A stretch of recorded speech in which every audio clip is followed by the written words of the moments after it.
جب دیکھا کہ لوگوں نے ان جملوں کو ہضم کر لیا اور لوگ ان جملوں کو قبول کرنے لگے تو اب آیا سیکنڈ سٹیج. اب یہ کہنا شروع کیا کہ یہ کام فرض کفایہ ہے. پھر اس سے بڑھ کر یہ کہا کہ نہیں، یہ کام فرض عین ہے. لاکھوں کے مجموع میں تبلیغ میں لگے ہوئے علماء نفیر عام کی جو آیتیں تھی وہ تبلیغی جماعت کے خروج کے لیے پڑھنے لگے. انفروا خفافا وثقالا، ہلکے ہو یا بھاری نکلو جماعت میں. ارے محترم، یہ آیت نفیر عام کی ہے. آیت کا سیاق و سباق دیکھ لیتے، آیت کا لحاق دیکھ لیتے، شان نزول کو دیکھ لیتے. بلکہ افسوس اس بات کا ہے کہ تبلیغ میں لگے ہوئے علماء بھی ان کو بیان کرتے ہیں. ایک بار اللہ کے نبی صلی اللہ تبارک و تعالیٰ علیہ وسلم عائشہ سے پوچھا، عائشہ بتاؤ پورے مدینے میں گھر کس کا اچھا ہے؟ عائشہ نے سوچ کے فرمایا گھر تو میرا اچھا ہے کہ میرے گھر میں اللہ کے نبی آپ ہیں، میرے گھر میں قرآن کریم اتر رہا ہے، میرے گھر میں جبرائیل امین آتے ہیں وہی لے کر. پورے مدینے میں گھر میرا اچھا ہے. تو حضور نے کہا عائشہ تیرا گھر اچھا نہیں ہے، بلکہ گھر تو اس آدمی کا اچھا ہے جو آدمی اللہ تبارک و تعالیٰ کو راضی کرنے کے لیے اللہ کے راستے میں نکلتا ہے. اس کے گھر میں خود اللہ تبارک و تعالیٰ آ جاتے ہیں، اس کے گھر میں خود اللہ تبارک و تعالیٰ آ جاتے ہیں. حامدا و مصلیا و مسلمہ. مولانا محترم جو یہ حدیث بیان کر رہے ہیں یہ بالکل من گھڑت ہے. حدیث کی کسی کتاب میں اس کا وجود نہیں ہے. بنوری ٹاؤن دارالفتہ کا فتویٰ آپ دیکھ لیجئے، آپ کی اسکرین پر موجود ہے. اسی سے ملتی جلتی ایک اور حدیث تبلیغ والے عام طور پر بیان کرتے ہیں کہ ایک مرتبہ جبرائیل علیہ السلام آپ صلی اللہ علیہ وسلم کی خدمت میں حاضر ہوئے اور ان سے دریافت کیا کہ بتائیے کہ اللہ تعالیٰ کو آپ زیادہ محبوب ہیں یا میں؟ تو آپ صلی اللہ علیہ وسلم نے فرمایا کہ میں زیادہ محبوب ہوں اس لیے کہ تمہیں میرے پاس بھیجا جاتا ہے. پھر دوسرا سوال یہ کیا کہ بتائیے کہ اللہ تعالیٰ کو آپ زیادہ محبوب ہیں یا اللہ کا قرآن؟ تو آپ صلی اللہ علیہ وسلم نے فرمایا کہ میں زیادہ محبوب ہوں اس لیے کہ قرآن مجھ پر نازل کیا جاتا ہے. پھر تیسرا سوال یہ کیا کہ بتائیے کہ اللہ تعالیٰ کو آپ زیادہ محبوب ہے یا اللہ کا دین؟ اس وقت آپ صلی اللہ علیہ وسلم نے یہ فرمایا کہ یقیناً اللہ کا دین زیادہ محبوب ہے اس لیے کہ دین کے خاطر مجھے بھی تکلیفوں میں ڈالنا گوارا کیا، لیکن اللہ کا دین مٹ جائے یہ اللہ کو ہرگز گوارا نہیں ہے. یہ حدیث بھی پہلی والی حدیث ہی کی طرح بالکل بے بنیاد اور من گھڑت حدیث ہے. حدیث کی کسی کتاب میں اس کا کوئی وجود نہیں ہے. افسوس اس بات کا نہیں ہے کہ تبلیغ میں لگی ہوئی عوام ان جیسی بے بنیاد اور جھوٹی روایات کو بیان کرتی ہے، بلکہ افسوس اس بات کا ہے کہ تبلیغ میں لگے ہوئے علماء بھی ان کو بیان کرتے ہیں. اور ان جیسی روایات کو بیان کرنے کا مقصد یہ ہوتا ہے کہ سننے والوں کے دلوں میں تبلیغی جماعت کے کام کی اہمیت کو بٹھایا جائے، بلکہ اس کی اہمیت جتنی ہے اس سے زیادہ اور بڑھایا جائے. لیکن میرے دوستو یاد رکھیں کہ آپ صلی اللہ علیہ وسلم کا نام لے کر جھوٹی حدیث بیان کرنا یہ کوئی معمولی گناہ نہیں ہے، یہ گناہ کبیرہ ہے جو بغیر توبہ کے معاف نہیں ہوگا. امام محمد بن اسماعیل بخاری جن کی وفات 256 ہجری میں ہوئی، انہوں نے اپنی صحیح کے اندر حضرت مغیرہ بن شعبہ رضی اللہ عنہ کے حوالے سے یہ روایت نقل کی. فرماتے ہیں کہ آپ صلی اللہ علیہ وسلم نے ارشاد فرمایا کہ میرا نام لے کر جھوٹ بولنا یہ عام لوگوں پر جھوٹ بولنے کی طرح نہیں ہے، یعنی عام لوگوں پر جھوٹ بولنے کی طرح معمولی نہیں ہے. پھر آپ صلی اللہ علیہ وسلم نے فرمایا جس نے مجھ پر عمدن جھوٹ بولا وہ اپنا ٹھکانہ جہنم میں بنا لے. اتنی سخت وعید ہے آپ صلی اللہ علیہ وسلم کا نام لے کر جھوٹی حدیث بیان کرنے کی. وجہ اس کی یہ ہے کہ جب آپ کسی عام آدمی کے نام سے جھوٹ بولو گے تو اس کا نقصان اس کی ذات تک ہوگا، لیکن جب آپ نبی کا نام لے کر جھوٹ بول رہے ہو اس کا مطلب یہ ہے کہ آپ اس کام کو دین بنانے کی کوشش کر رہے ہو جو دین نہیں ہے. اصل میں یہ احادیث اس وجہ سے گھڑی گئی کہ تبلیغی جماعت کے جو اکابرین ہیں انہوں نے عوام کے سامنے اس کام کو اتنا عظیم الشان اور اتنا بڑا اور اتنا اہم بنا کر پیش کیا کہ جتنا عظیم الشان یہ کام تھا نہیں، اس کام کو اپنے مرتبے سے اوپر پہنچا دیا. کبھی کہا کہ یہ نبیوں والا کام ہے، کبھی کہا کہ یہ صحابہ والا کام ہے، کبھی کہا کہ دعوت ام الاعمال ہے، پھر کبھی یہ اللہ کا راستہ ہے، دین کی محنت ہے، اس کام کو کرنے والوں کی کرسیاں قیامت کے دن نبیوں کے پیچھے لگیں گی. اس طرح کے جو جملے تھے یہ غلو کا فرسٹ یا پرائمری سٹیج تھا، یہ بنیاد تھی غلو کی. اسی بنیاد کے اوپر غلو کی پوری عمارت کھڑی ہوئی. پھر جب دیکھا کہ لوگوں نے ان جملوں کو ہضم کر لیا اور لوگ ان جملوں کو قبول کرنے لگے تو اب آیا سیکنڈ سٹیج. اب یہ کہنا شروع کیا کہ یہ کام فرض کفایہ ہے. پھر اس سے بڑھ کر یہ کہا کہ نہیں، یہ کام فرض عین ہے. لاکھوں کے مجموع میں تبلیغ میں لگے ہوئے علماء نفیر عام کی جو آیتیں تھی وہ تبلیغی جماعت کے خروج کے لیے پڑھنے لگے. انفروا خفافا وثقالا، ہلکے ہو یا بھاری نکلو جماعت میں. ارے محترم، یہ آیت نفیر عام کی ہے. آیت کا سیاق و سباق دیکھ لیتے، آیت کا لحاق دیکھ لیتے، شان نزول کو دیکھ لیتے. پھر مولانا سعد صاحب نے یہ تک کہہ ڈالا کہ اللہ کے راستے میں 4 مہینے اللہ کا امر سمجھ کر نکلو. اللہ کا امر تو قرآن کے اندر اور حدیث قدسی کے اندر ہوتا ہے، اور وحی کا سلسلہ تو 1450 سال پہلے منقطع ہو چکا. کس پر وحی آ رہی ہے کہ 4 مہینے نکلنا اللہ کا امر ہے؟ پھر بھوپال اجتماع میں مولانا سعد صاحب نے یہ کہا کہ جماعت میں نہ جانا سب سے بڑا گناہ ہے. شریعت ہمیں کہہ رہی ہے کہ شرک سب سے بڑا گناہ ہے. مولانا سعد صاحب یہ کہہ رہے ہیں کہ جماعت میں نہ جانا یہ سب سے بڑا گناہ ہے. لیکن اب وقت آ گیا ہے کہ لوگوں کو اس میٹھے دھوکے سے بیدار کیا جائے, اس شوگر کوٹنگ کو دھویا جائے اور کڑوی حقیقت ان کے سامنے رکھی جائے. انگریزی کے اندر ایک کہاوت ہے, let's call a speed a speed. Speed کہتے ہیں کدال یا بیلچے کو. اس کہاوت سے مراد یہ ہے کہ وقت آ چکا ہے کہ جو حقیقت ہے چاہے کڑوی ہی کیوں نہ ہو اس کو بیان کر دیا جائے تاکہ عوام دھوکے سے بچ سکے. آپ کو ہمیں جتنی گالیاں دینا ہو دے دیجئے, جتنے جملے کسنا ہو کس دیجئے, یوٹیوبر مفتی کہہ دیجئے, یہ الزام لگا دیجئے کہ ہم ویڈیوز اس لیے بنا رہے ہیں تاکہ مشہور ہو جائیں یا ہمیں لائکس اور ویوز ملے. جو الزام آپ کو لگانا ہو لگا دیجئے. آپ کے ان الزامات سے, ان بہتان تراشیوں سے اور ان طعنوں سے انشاءاللہ ہمیں فرق نہیں پڑے گا, کیونکہ حق بات کی دعوت دینے پر انبیاء کو بھی ان کی قوم نے ستایا تھا, انبیاء کو بھی طعنے دیے تھے. اسی طرح اکابر علماء دیوبند کو بھی گالیاں دی گئی. ہم تو یہ اپنی خوش نصیبی سمجھتے ہیں کہ نہیں عن المنکر کرنے پر ہمیں کوئی گالی دے اور طعنہ دے. ہاں, گالیاں اور طعنے تو نہیں عن المنکر کرنے پر ہی ملیں گے, امر بالمعروف کرنے پر تو تعریفیں ملتی ہیں. تو آپ تبلیغی جماعت کے اندر لگ کر امر بالمعروف کر کے تعریفیں لوٹتے رہیں, ہم گالیاں کھانے کے بعد بھی نہیں عن المنکر کریں گے اور بلا خوف لومۃ لائم انشاءاللہ کرتے رہیں گے, اور آپ کے طعنوں اور گالیوں کی وجہ سے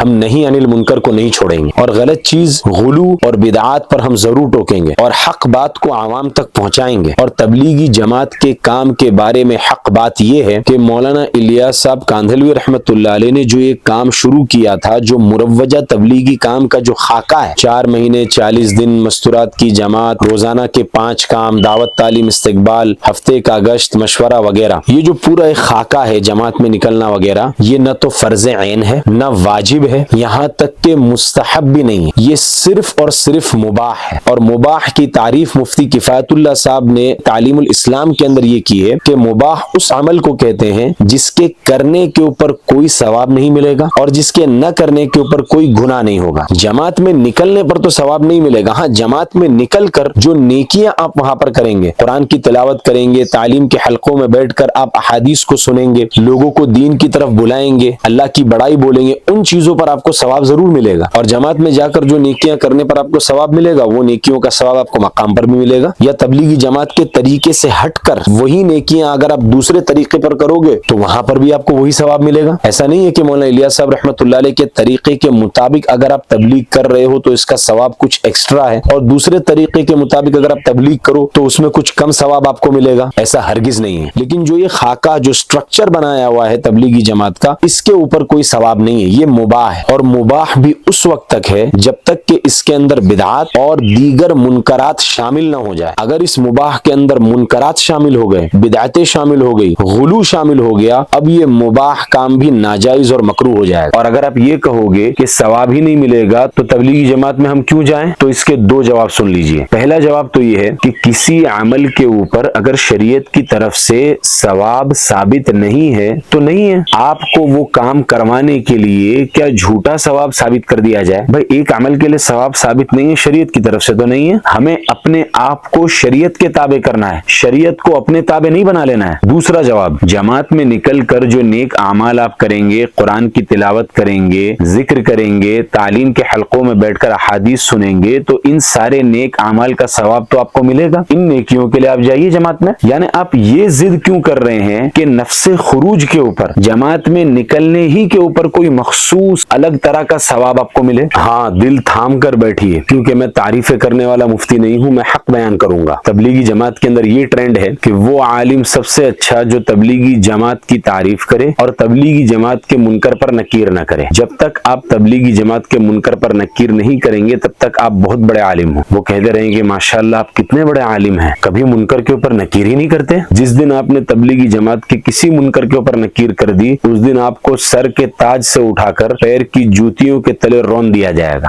آپ کی ساری بزرگی اسی پر ٹکی ہے کہ آپ نہیں انل منکر نہ کریں. دوسری بات یہ کہ تبلیغی جماعت کا جو کام ہے یہ بہت محدود ہے. یہ صرف مسلمانوں کے درمیان ایک اصلاحی کوشش کا کام ہے, یعنی مسلمان آپس کے اندر ایک دوسرے سے ملاقات کرے اور آپسی اصلاح کی کوشش کوشش کریں، لیکن یہ مسلمانوں کے درمیان محدود ہے۔ تبلیغی جماعت والے غیر ایمان والوں میں کام نہیں کرتے، مثلا ہندوؤں کو اسلام کی دعوت نہیں دیتے، اسی طرح عیسائی ہے، یہودی ہے اور دیگر قومیں ہیں، ان کو اسلام کی طرف نہیں بلاتے۔ تو یہ دعوت اور تبلیغ اور امر بالمعروف اور نہی عن المنکر کا جو میدان ہے، اس میدان کا ایک چھوٹا سا حصہ ہے تبلیغی جماعت کا کام، کہ مسلمانوں میں آپس میں اصلاحی کام کرنا۔ اس کو آپ وین ڈائیگرام سے اچھے سے سمجھیے، یہ آپ کی اسکرین کے اوپر ہے۔ آپ کی اسکرین پر جو یہ تصویر ہے، اس میں آپ کو 3 دائرے یعنی 3 سرکلز دکھ رہے ہیں۔ ایک سب سے بڑا سرکل ہے اور اس کے پیٹ میں ایک میڈیم سائز کا سرکل اور دائرہ ہے، اور اس میڈیم سائز کے سرکل اور دائرے کے پیٹ میں اس سے بھی چھوٹا ایک سرکل اور دائرہ ہے۔ جو سب سے بڑا سرکل اور دائرہ ہے، یہ اسلام کو ریپرزینٹ کرتا ہے۔ یہ ہے پورا اسلام، اس میں ایمانیات ہے، عبادات ہیں، عقائد ہیں، معاملات، معاشرت اور دیگر دسیوں چیزیں ہیں جو اسلام کے اندر آتی ہیں۔ پھر اس بڑے دائرے کے پیٹ میں جو میڈیم سائز کا جو گول دائرہ اور سرکل ہے، یہ دعوت اور تبلیغ کو ریپرزینٹ کرتا ہے۔ اب یہ جو میڈیم سرکل ہے جو دعوت اور تبلیغ کو ریپرزینٹ کرتا ہے، یہ اپنے اندر ایک بہت وسیع مفہوم کو لیے ہوئے، اس کے اندر صرف مسلمانوں کی آپسی اصلاح کا کام نہیں ہے، اس میں قتال و سیر بھی داخل ہے، فوج اور پولیس بھی داخل ہے، وہ بھی امر بالمعروف اور نہی عن المنکر کرتے ہیں۔ پھر غیروں کو اسلام کی دعوت دینا بھی اس میں شامل ہے، جس طرح مولانا کلیم صدیقی صاحب کر رہے تھے، ڈاکٹر ذاکر نائک کرتے ہیں اور دیگر بہت سارے لوگ کرتے ہیں۔ پھر اسی طرح اسلام پر ہونے والے اعتراضات اور اسلامو فوبیا کا جواب دینا، یہ بھی اس میں شامل ہے، جیسے مفتی یاسر ندیم الواجدی صاحب کر رہے ہیں۔ اور اس کے اندر مسلمانوں کا آپس میں ایک دوسرے کی اصلاح کے لیے کوشش کرنا، یہ بھی داخل ہے، ہم اس سے انکار نہیں کر رہے ہیں، یہ بھی اس میں دعوت اور تبلیغ اور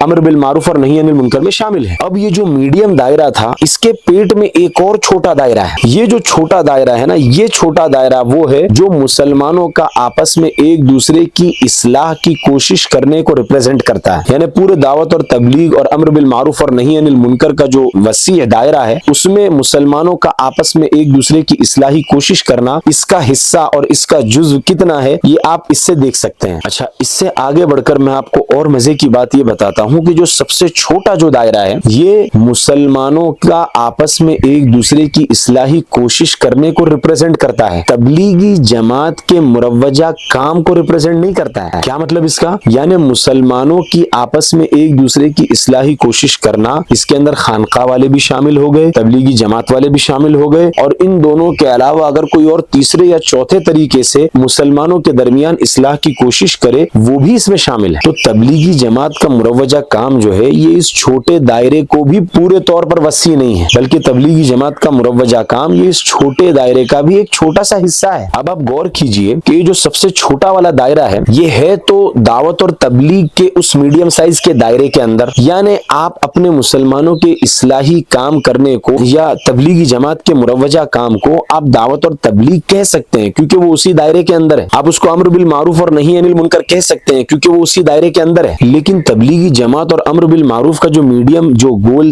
دائرہ ہے، کیا اس میں صرف مروجہ تبلیغی جماعت کا کام ہی ہے، اس کے علاوہ اور کچھ بھی نہیں ہے؟ تو اب اگر کوئی شخص غلو کی اس حد تک بڑھ جائے اور وہ یہ کہنے لگے کہ یہی کام تبلیغ ہے، اس کے علاوہ تبلیغ کا فریضہ کسی چیز سے ادا نہیں ہوگا، اور ہمارا ہی کام تبلیغ ہے، اور یہی کشتی نوح ہے، اور یہی نبیوں والا کام ہے، اور یہی صحابہ والا کام ہے، اور یہی صرف اللہ کا راستہ ہے، تو ایسے لوگ امت کو گمراہ کر رہے ہیں اور امت کے اندر بدعت کو رواج دے رہے ہیں، اور ان کا یہ طرز عمل بدعت کے علاوہ کچھ نہیں، سراسر بدعت۔ جو اس میں جو سب سے چھوٹا دائرہ ہے، اس دائرے کے اندر بھی ایک جز کو اگر کوئی پکڑ کر بیٹھ جائے اور یہ دعویٰ کرنے لگے کہ صرف یہ جو جز ہے نا، یہی نبیوں والا کام، تو یہ کتنی بڑی جہالت ہے اور کتنی بڑی ناانصافی ہے۔ نبیوں والا کام یہ چھوٹا گول دائرہ نہیں ہے، یہ جو سب سے چھوٹا گول دائرہ ہے، اس میں بھی ایک جز یعنی مروجہ تبلیغی جماعت کا کام، یہ صرف نبیوں والا کام نہیں ہے۔ جو سب سے بڑا جو دائرہ آپ کو اسکرین پر دکھ رہا ہے نا، یہ ہے نبیوں والا کام۔ ہاں، وہ چھوٹا جو گول دائرہ ہے وہ بھی اس میں شامل ہے، ہم اس سے انکار نہیں کر رہے، لیکن کوئی یہ کہنے لگے کہ صرف یہ نبیوں والا کام ہے، اور اس چھوٹے گول دائرے کے ایک چھوٹے جز کو